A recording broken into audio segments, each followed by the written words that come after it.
والسماء ذات البروج واليوم الموعود وشاهد ومشهود قتل أصحاب الأخدود النار ذات الوقود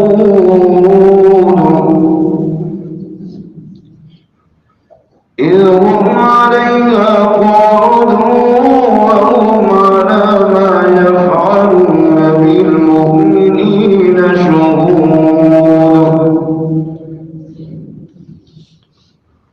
وما نقموا منهم إلا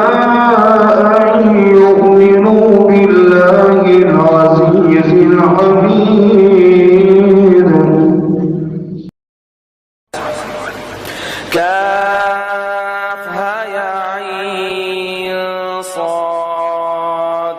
ذكر رحمة ربك عبده زكريا إذ نادى ربه نداء خفيا قال رب إني وهن العظم مني واشتعل الرأس شيبا ولم أكن بدعائك رب شقيا وإني خفت الموالي من ورائي وكانت امرأتي عاقرا فهب لي من لدنك وليا يرثني ويرث من آل يعقوب واجعله ربي رضيا يا زكريا إنا نبشرك بغلام اسمه يحيى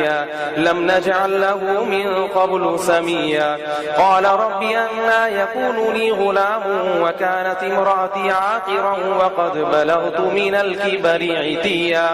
قال كذلك قال ربك هو علي هين وقد خلقتك من قبل ولم تك شيئا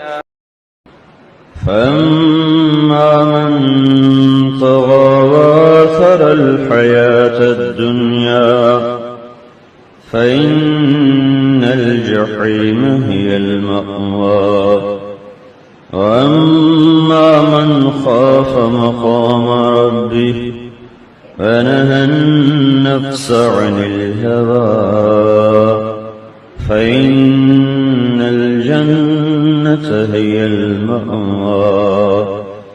يسألونك عن الساعة أيان مرساها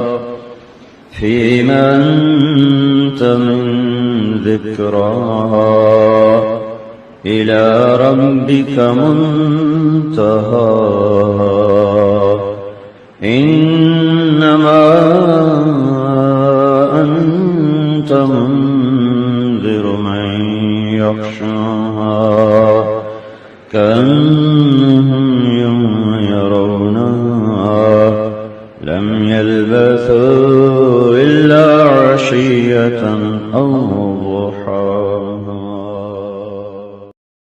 أعوذ بالله من الشيطان الرجيم. بسم الله الرحمن الرحيم. تبارك الذي بيده الملك وهو على كل شيء قدير الذي خلق الموت والحياة ليبلوكم أيكم أحسن عملا وهو العزيز الغفور الذي خلق 7 سماوات طباقا ما ترى في خلق الرحمن من تفاوت فارجع البصر هل ترى من فطور ثم ارجع البصر كرتين ينقلب إليك البصر خاسئا وهو حسير ولقد زينا السماء الدنيا بمصابيح وجعلناها رجوما للشياطين وأعتدنا لهم عذاب السعير وللذين كفروا بربهم عذاب جهنم وبئس المصير إذا ألقوا فيها سمعوا لها شهيقا وهي تفور تكاد تميز من الغيظ